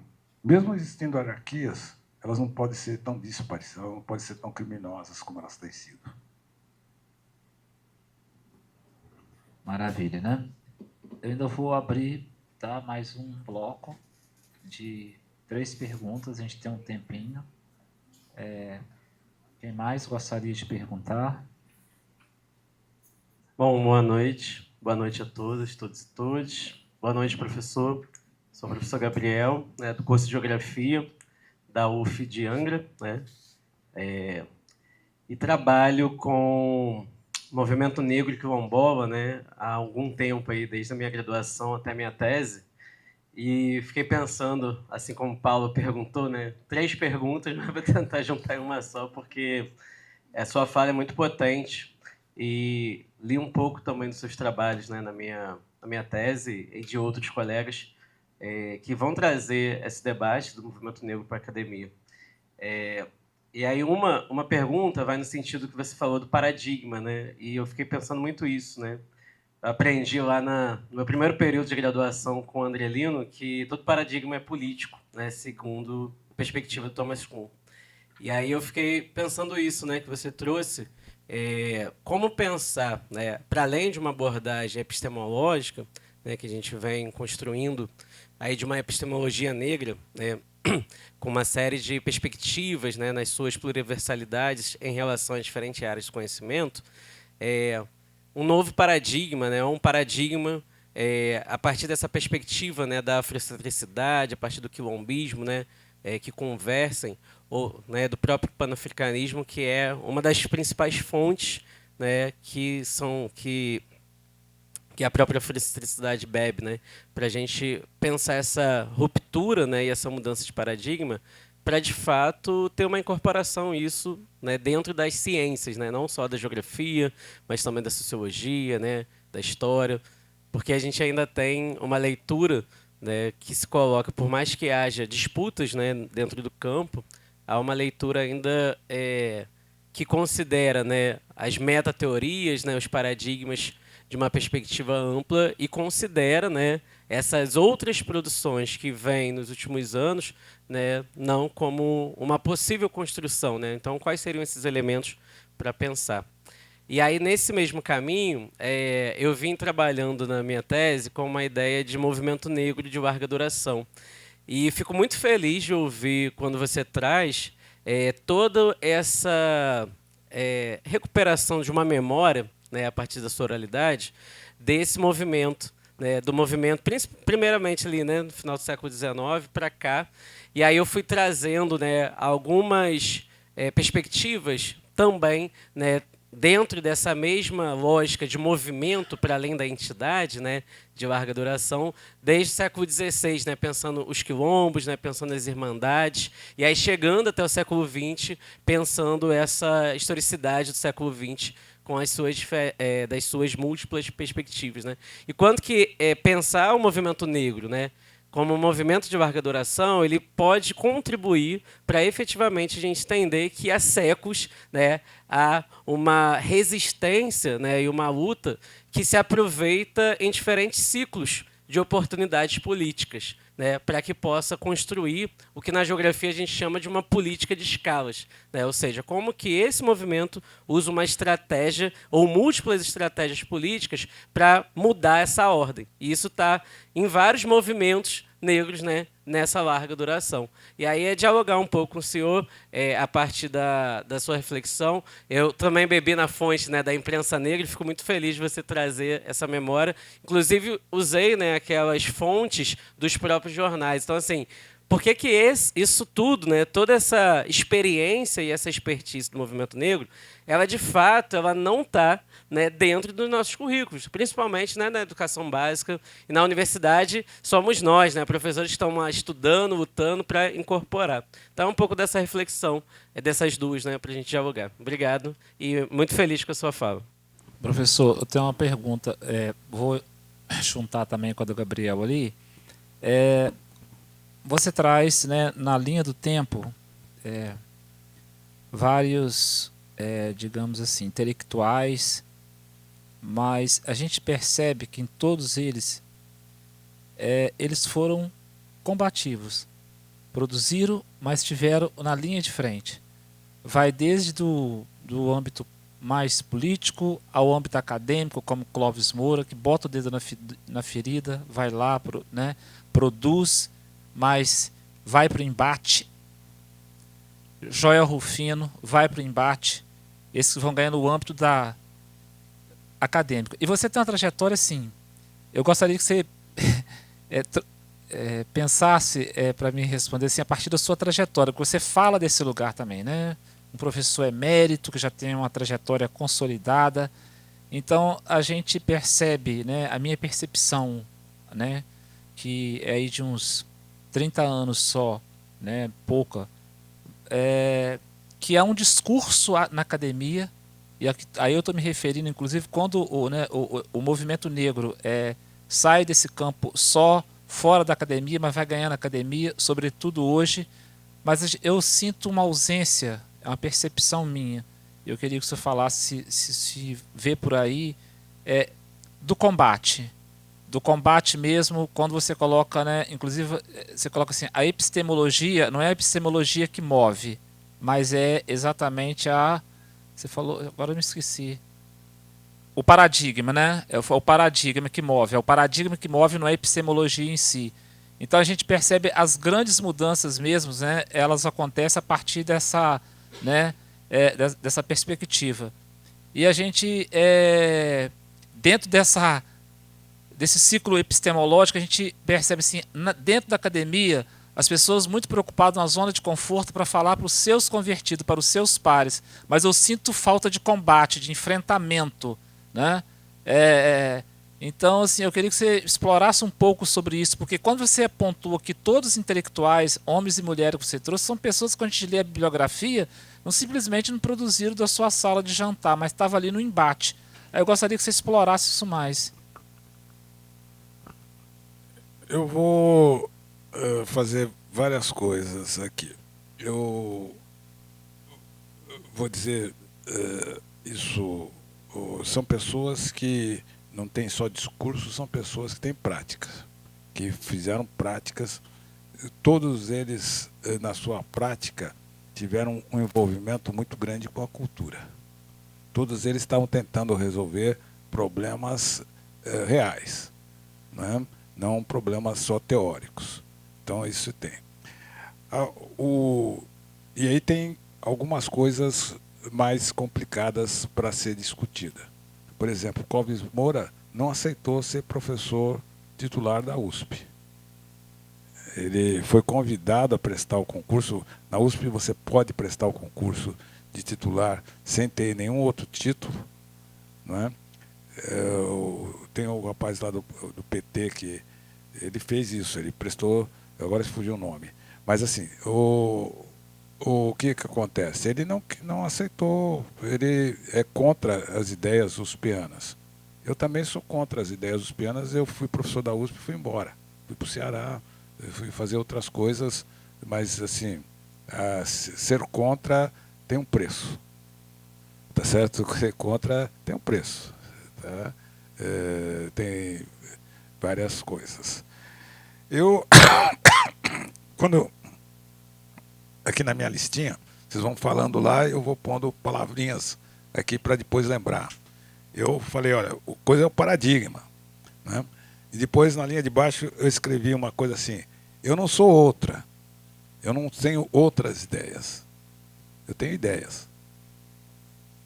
Eu lembrei de um samba que diz: a outra é mulher de malandro. Tá, então, tem muitos dos meus colegas dizendo: porque você tem outra. Não, eu não tenho outra, eu tenho a ideia. Eu tenho. Nós temos as ideias, nós não temos outras ideias, né? Ou seja, há uma hierarquia do que nós estamos fazendo com o que eles estão fazendo. Então, hoje tem uma grande aceitação nesse campo de outras ideias, né? Não somos outras ideias. Vocês viram aqui que eu começo a discutir a coisa no curso, por exemplo, de urbanismo africano, 6.000 anos atrás. Então, é a ideia, é um conjunto de pensadores, um conjunto de ideias, né? Não é outra ideia. E hoje tem muito disso. Não, porque nós estamos aqui com os outros. Eu não sei o que é ser outro. Eu sou. Tá? Então, esse é um caminho que nós precisamos tomar cuidado, né? E depois embaixo eu escrevi, olha, epistemologia não é ação, epistemologia não é forma, epistemologia não é estética, epistemologia não é filosofia.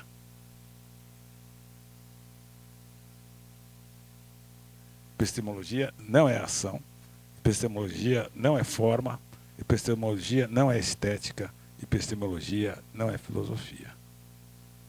Que são as grandes regras da constituição do pensamento político. As grandes regras da formação do pensamento que regra a pedagogia. Né? Então, na ruptura, a gente fala de ação, a gente fala de formas, a gente fala de estética, a gente fala de filosofia. Ok? Então, eu acho que é isso. O combate, eu acho que boa parte, ou quase a totalidade, dos intelectuais que eu citei o fizeram. quase todo mundo que eu citei tinha uma prática cultural ampla, né? Então, aí está o cerne do pensamento. O cerne do pensamento está no exercício cultural. Você não senta na mesa para deduzir alguma coisa e daquilo nasce uma teoria, né? A teoria nasce da sua ação, da sua prática social, da sua inquietação, dos problemas que você está tentando resolver e não vê solução, e é aí que surge realmente o que vai transformar as ideias, que vai transformar as práticas, o que vai transformar. Mas ele surge de um problema de estar ativo em alguma ação. É quase que uma reação às coisas que não funcionaram.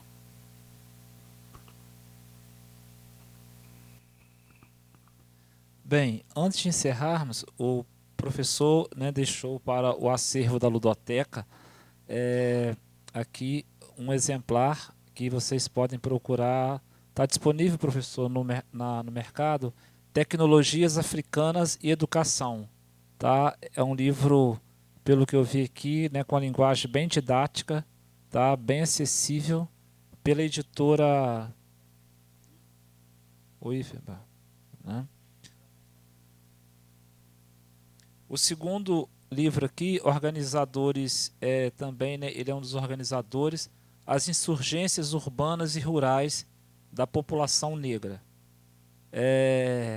Eu já estou assim, né, querendo passar o Erage. Vamos começar a leitura. Também tem, né?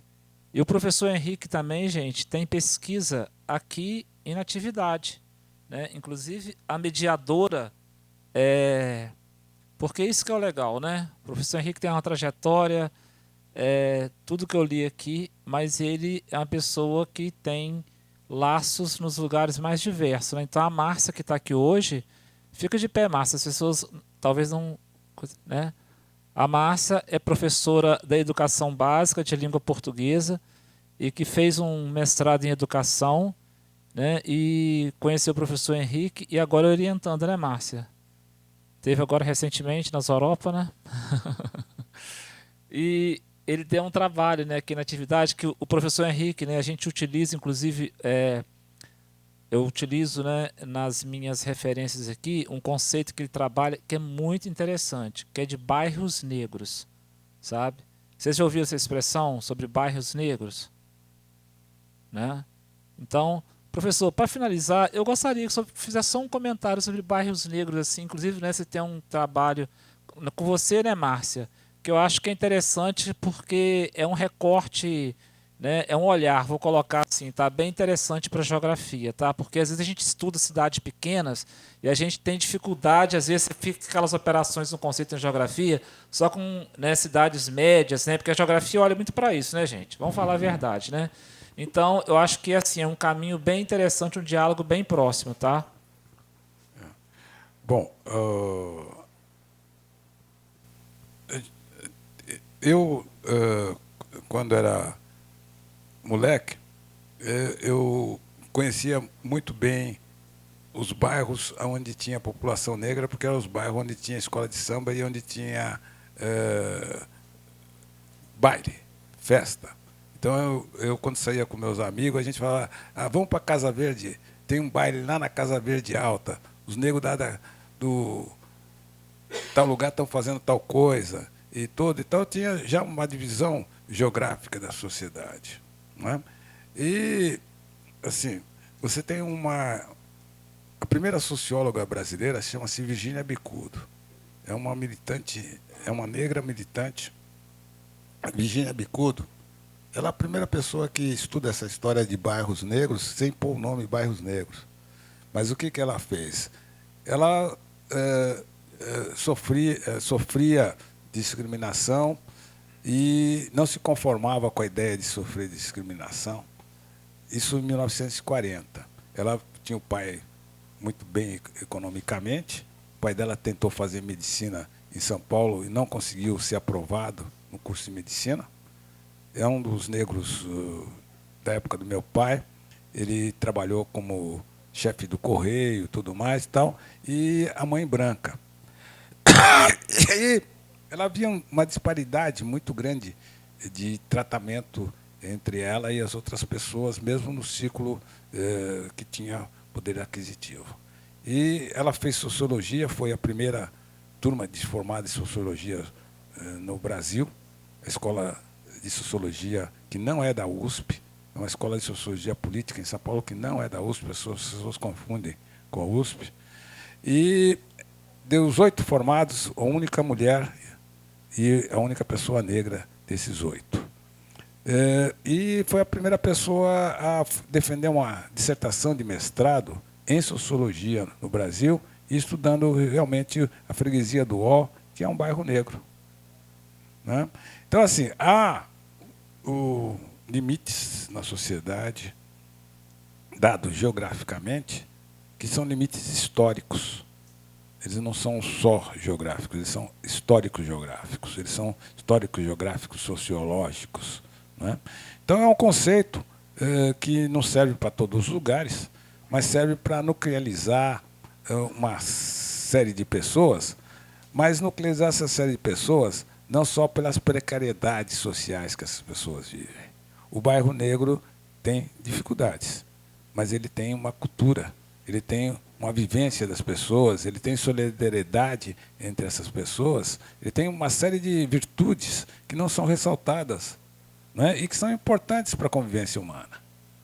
Né? Então, assim, o bairro negro é um lugar de exercício das culturas negras, né? Mas é um lugar de sofrimento do racismo estrutural. Tem as duas coisas. Então, na ideia de bairros negros, eu consegui somar o que eu tinha de poético, de interessante, de ir para a festa, de ter cremesse, ter uma série de coisas, mas também tinha a polícia que dava uma dura em nós, na moçada, quando chegava na esquina. Né? Então, assim, era muito nítido a função do Estado. Né? O Estado estava de uma forma opressiva. Isso criava problemas, e cria problemas, e criou os problemas. Criou os problemas, por exemplo, que toda vez que uma população negra se estabelece, começa a sofrer um processo de evolução, há uma retirada. Você é mandado para outro bairro, você começa a fazer uma outra vida, você começa a ter que reestruturar todo o seu ciclo de vizinhança, todas as coisas. Isso é comum com as populações negras no Brasil todo. Tá? Então, é um dos modelos, e não é o único modelo, eu sempre friso isso, é um modelo que, para mim, serve para resolver uma série de problemas, né? E que tem problemas ainda a serem resolvidos. Então, o trabalho da Márcia é um dos 5 trabalhos hoje que estão em evidência. Tem o trabalho dela aqui no interior fluminense, tem o trabalho em Fortaleza, com bairros negros em Fortaleza, Tiago está fazendo, e tem os trabalhos com bairros negros no interior do Ceará, no Crato Juazeiro, né? E tem um trabalho agora que eu sou orientador em Juiz de Fora, com um bairro negro também, tá, de Juiz de Fora, que a gente está fazendo. Né? Então, é um conjunto de coisas, é uma forma de conseguir reunir o que eu penso sobre a cultura com o que eu penso sobre a questão da exploração social. Né? Maravilha, professor. Então, né, chegamos ao final dessa palestra, né? Eu tenho alguns anúncios para fazer para amanhã, como é que vai ser o dia, tá? Mas antes de eu passar os anúncios, eu quero finalizar, professor, agradecendo pela sua, né, presença, ao convite que você aceitou, né? Como eu já falei na abertura dessa palestra hoje. Eu sei que você tem uma agenda muito, né, requisitada, mas você não se negou, né? Esteve aqui conosco e assim, uma alegria, né? É um momento mesmo da gente ficar aos pés aqui, né? Aprendendo, né?